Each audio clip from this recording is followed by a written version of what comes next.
नमस्कार दोस्तों, मेरा नाम है रविंदर और आप देख रहे हैं exam warriors YouTube channel.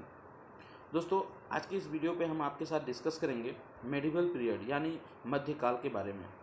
Jharkhand में मध्यकाल में क्या क्या घटनाएं घटी, क्या क्या अवशेष मिले हैं, उसके बारे में हम यहाँ पे डिस्कस करेंगे। और जो भी इम्पोर्टेंट है एग्ज़ाम पॉइंट ऑफ व्यू से जेएसएससी और जेपीएससी के एग्ज़ाम के रिलेटेड जो भी चीज़ें हैं वो सारे कुछ यहाँ पे डिस्कस करेंगे। तो वीडियो को शुरू से अंत तक देखिएगा, काफ़ी मज़ेदार होने वाला है ये क्लास और काफ़ी इम्पोर्टेंट है हमारा मध्यकाल झारखंड की हिस्ट्री में। तो आप पूरे वीडियो को देखिएगा और अगर वीडियो पसंद आएगा तो अपने दोस्तों के साथ भी शेयर कीजिएगा। दोस्तों, सबसे पहले आपको बता दें कि मध्यकाल दो भागों में बांटा गया है। ठीक है, एक पूर्व मध्यकाल, एक उत्तर मध्यकाल। ठीक है, तो दोनों के बारे में हम लोग बारी बारी से डिस्कस करेंगे, यानी प्री मेडिकल पीरियड और लेटर मेडिवल पीरियड। ठीक है, दोनों को हम लोग बारी बारी से डिस्कस करते हैं। सबसे पहले आपको बता दें पूर्व मध्यकाल का जो टाइम है वो कौन सा है।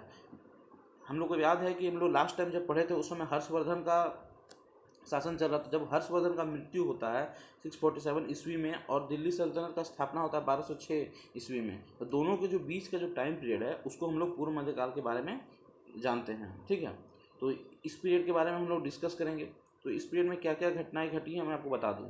देखिए, सबसे पहले आपको एक चीज़ जानना होगा कि उस समय जो उस समय 8वां सदी चल रहा था। उस समय तीन शक्तिशाली राजाओं का उस समय उदय हुआ था, यानी 300 बहुत सारे शक्तिशाली या ताकतवर जो राज्य थे वहाँ पे गठन हुआ था। वो कौन कौन से राज्य थे? तो पूर्व में पाल, पश्चिम और उत्तर में प्रतिहार महेंद्र पाल और दक्षिणी में राष्ट्रकूट। लेकिन हम लोग को तीनों के बारे में जानना नहीं है। हम लोग के लिए जो इम्पोर्टेंट है वो है पश्चिमी व उत्तर के प्रतिहार यानी महेंद्र पाल। ठीक है, महेंद्र पाल के जो ये थे, हम लोग ये राजा थे, उनके बारे में हम लोग थोड़ा बहुत पढ़ेंगे। ठीक है, तो उनका कुछ हम लोग को यहाँ पे मिला है, शिलालेख मिला है।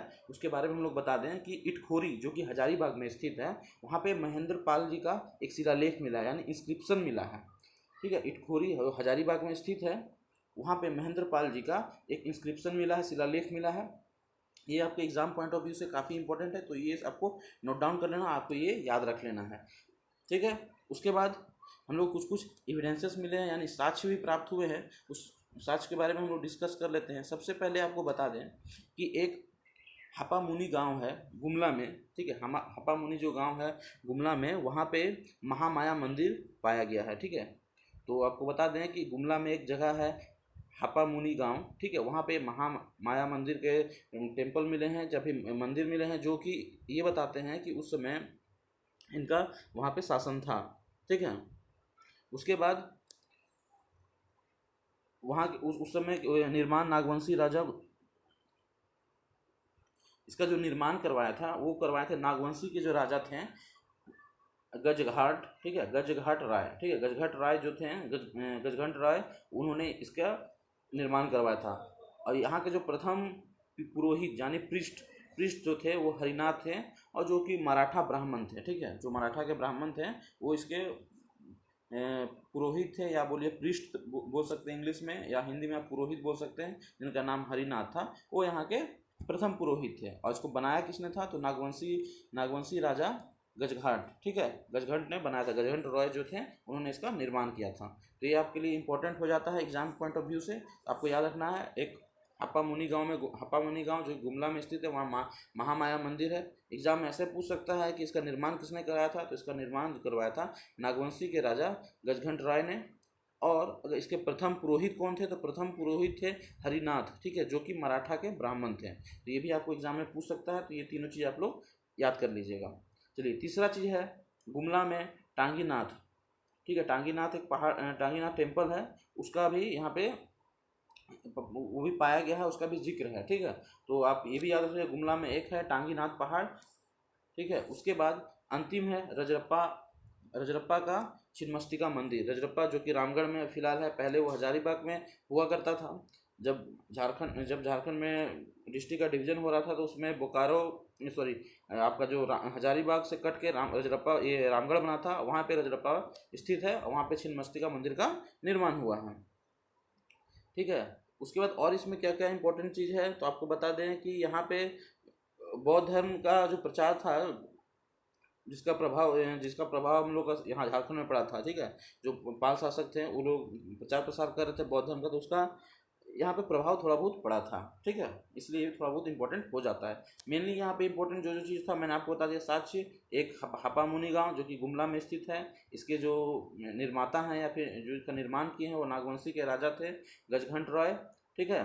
और इसका जो फर्स्ट पुरोहित थे वो थे हरिनाथ जो कि मराठा के ब्राह्मण थे। दूसरा है गुमला टांगीनाथ, गुमला में टांगीनाथ मंदिर पाया गया है, ठीक है। और लास्ट है आपका रजरप्पा मंदिर यानी छिन्नमस्तिका मंदिर जो कि रामगढ़ में आपका अवस्थित है। और तीसरा चीज़ है कि इटखोरी जो हजारीबाग में स्थित है, वहाँ पे महेंद्र पाल जी का इंस्क्रिप्शन पाया गया यानी शिलालेख पाया गया है। तो ये भी इंपॉर्टेंट हो सकती है, ये भी इंपॉर्टेंट है आपके एग्जाम पॉइंट ऑफ व्यू से। तो इतना ही था दोस्तों। उसके बाद चलिए हम लोग चलते हैं उत्तर मध्यकाल में, ठीक है। पूर्व मध्यकाल में उतना ही था। लेटर अब हम लोग चलते हैं लेटर मेडिवल पीरियड यानी उत्तर मध्यकाल के बारे में। उत्तर मध्यकाल के बारे में डिस्कस करने से आपको बता दें कि यहाँ पे बहुत सारे ऐसे आए यहाँ पे डायनेस्टी।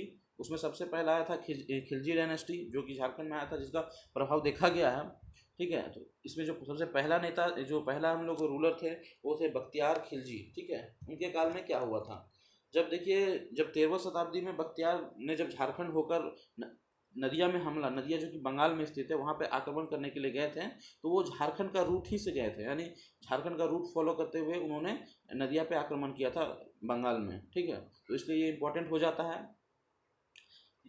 उसके बाद उस समय हम लोग के जो ये थे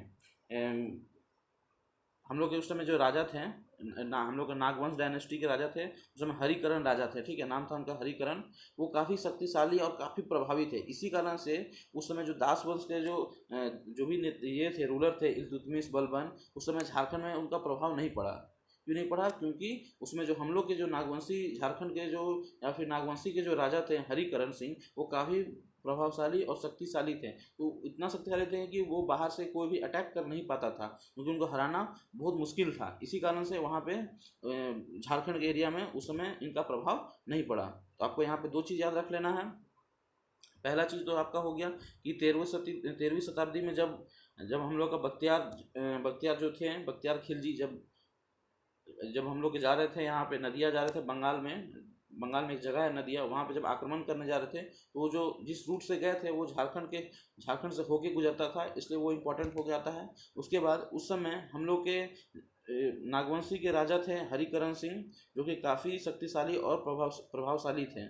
इसी कारण से दास वंश का जो इल्तुतमिश और बलबन का जो राज था वो हम लोग के नागवंशी एरिया में प्रभाव नहीं कर पाया था, ठीक है। चलिए हम लोग नेक्स्ट की तरफ चलते हैं। नेक्स्ट हम लोग का जो ये है वो है अलाउद्दीन खिलजी, ठीक है, अलाउद्दीन खिलजी। तो अलाउद्दीन खिलजी में कुछ ज़्यादा कुछ है नहीं, थोड़ा बहुत है वो आपको बता दें कि अलाउद्दीन खिलजी का दो सेनापति थे, एक थे छज्जू मलिक और दूसरा थे काफूर, ठीक है, मालिक काफूर। ये दोनों उनका कमांडर थे। वो दोनों का थोड़ा सा रोल है। तो पहला क्या रोल है, पहला आपको बताते हैं। सेनापति जो छज्जू मलिक थे वो नागवंशी शासक को कर देने के लिए विवश किया था, ठीक है। जो हम लोग का नागवंशी शासक जो भी थे उनको टैक्स देने के लिए पूरा फोर्स किया गया था, ठीक है। बस इनका इतना ही रोल था। उसके बाद जो मालिक काफूर थे वो एक बार उनको तेलंगाना पे विजय प्राप्त करने के लिए जाना था, तो वो झारखंड के रास्ते से ही होके गए थे, इसलिए वो इम्पोर्टेंट है। और एक चीज़ बात क्या है कि उस समय जब इस झारखंड के रूट के होके जा रहे थे तो उन्होंने क्या किया था कि झारखंड के जितने भी ट्राइब्स हैं ना उनको अपने आर्मी में शामिल कर लिया था, अपनी सेना में शामिल कर लिया था, इसलिए भी ये इम्पोर्टेंट हो जाता है, ठीक है। तो ये यहाँ पे दो चीज़ इंपॉर्टेंट है। आपको इसका सेनापति का नाम याद रखना है, एक छज्जू मलिक जो कि आप लोग को टैक्स देने के लिए फोर्स किया था, यानी कर देने के लिए मजबूर किया था आपके नागवंशी राजाओं को या शासकों को। उसके बाद दूसरा थे कमांडर मलिक काफूर, ठीक है, मलिक काफूर जो कि तेलंगाना विजय के लिए जब जा रहे थे तो वो झारखंड के रास्ते से ही गए थे और उन्होंने अपने आर्मी में झारखंड के ट्राइब्स लोगों को शामिल कर लिया था, यानी झारखंड के जनजातियों को शामिल किया था। तो बस इतना ही है अलाउद्दीन खिलजी के बारे में, खिलजी के शासन के बारे में, ज़्यादा कुछ है नहीं, ठीक है। तो ये आप आराम से इसको याद कर सकते हैं। चलिए उसके बाद हम लोग पढ़ते हैं तुगलक वंश यानी तुगलक पीरियड के बारे में। तो यहाँ पे भी बहुत सारे नेता हैं, बहुत सारे आपके लीडर्स हैं। तो उसमें चलिए हम लोग पढ़ते हैं सबसे पहले मोहम्मद बिन तुगलक, ठीक है, जिसको हम लोग MBT बोलते हैं शॉर्ट में, या मोहम्मद बिन तुगलक बोलिए, ठीक है। तो इस काल में क्या हुआ था कि उस समय हम लोग के जो नागवंश के जो राजा थे वो हरिकरण थे, ठीक है। और उस समय जो बंगाल बिहार का बॉर्डर था जो हजारीबाग में पड़ता है, उसका नाम था चाई चंपा। वहाँ पे ना खूब वहाँ पे जो शाही खजाना यानी रॉयल ट्रेजरी का चोरी हो रहा था, क्योंकि आप लोग पता है कि हजारीबाग एरिया में ही ज़्यादातर राजाओं का शासन रहा है। तो वहाँ पे ढेर सारा रॉयल ट्रेजरी रखा हुआ था यानी शाही खजाना था, तो उसका लूट वहाँ पे होता था अक्सर। तो ये खबर पता चला मोहम्मद बिन तुगलक को। तो उसने क्या किया कि मोहम्मद बिन तुगलक ने अपने सेनापति को एक नियुक्त किया जिसका नाम था मोहम्मद इब्राहिम, ठीक है। मोहम्मद इब्राहिम को नियुक्त किया और उसको बोल दिया जाओ यहाँ पे चढ़ाई चढ़ाई कर दो, ठीक है। तो उन्होंने हजारीबाग के चाई चप्पा एरिया पहुँच गए, ठीक है। चाई चप्पा जो एरिया है हजारीबाग, वहाँ पे वो लोग पहुँच गए और वहाँ पे हमला बोल दिया। उसके बाद जैसे ही उन्होंने हमला बोला तो वहाँ के जितने भी संथाली लोग थे, क्योंकि ये जो चाई चंपा एरिया है ये संथालियों का एरिया है, ठीक है। चाई चंपा मतलब होता है संथालियों का रहने का एरिया, ठीक है। तो यहाँ पर संथालियों का मेनली यहाँ निवास था। तो वो लोग सारे को भाग गए वहाँ से और यहाँ पे उनका विजय हो गया, ठीक है। और यहाँ पे उनका ये चलने लगा। तो वहाँ पे एक था बीघा का किला था जिसपे मोहम्मद इब्राहिम ने वहाँ पे अपना अधिकार जमा लिया, ठीक है, यानी कस्टडी में अपने कस्टडी में ले लिया। तो यहाँ पे बस मोहम्मद बिन तुगलक में दो ही चीज़ इंपॉर्टेंट है। पहला चीज़ तो इम्पोर्टेंट है कि आपको ये याद रख लेना है कि उस समय हम लोग के जो नागवंशी के राजा थे वो हरिकरण सिंह थे, सॉरी हरिकरण थे, ठीक है।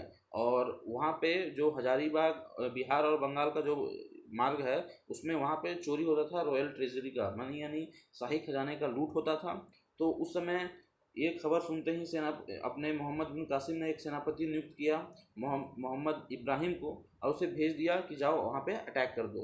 तो उन्होंने जैसे ही हजारीबाग चाई चंपा में अटैक किया तो वहाँ के जितने भी संथाली थे वहाँ संथाली लोग वहाँ से भाग गए और वहाँ पे उन्होंने विजय प्राप्त किया और जो वहाँ का एक बीघा का किला है उसको अपने अधिकार में ले लिया। तो ये हो गया आपका ख़त्म मोहम्मद बिन का तुगलक का। अब चलिए हम लोग नेक्स्ट जो है तुगलक डायनेस्टी का नेक्स्ट जो हम लोग के रूलर हैं फिरोज शाह तुगलक, उनके बारे में डिस्कस करते हैं। तो इनके बारे में ज़्यादा कुछ है नहीं, ठीक है।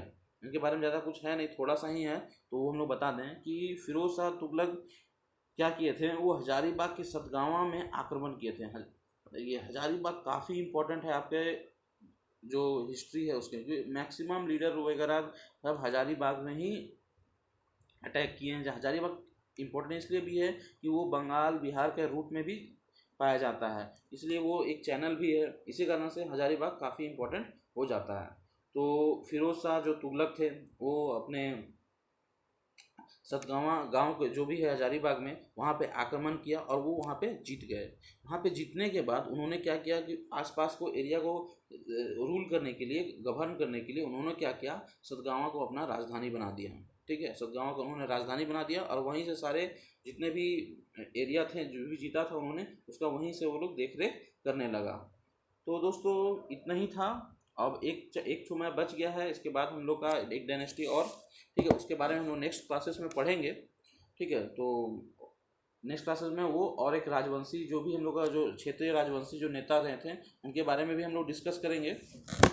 तो ज़्यादा बचा नहीं है कुछ और इसमें मेडिवल पीरियड ख़त्म हो जाएगा। उसके बाद हम लोग फिर मॉडर्न में जाएंगे, फिर रिवॉल्ट में जाएंगे, जो भी है सारा कुछ कंप्लीट करना है इस लॉकडाउन में। साथ ही साथ इसके बाद ज्योग्राफी का क्लासेस सोच रहा हूँ स्टार्ट कर दूंगा ज्योग्राफी का, ठीक है। और उसके बाद साइंस का क्लासेस भी मैं साथ ही साथ लेके आने का कोशिश करने वाला हूँ, क्योंकि साइंस का भी मैंने नोट्स बनाया है।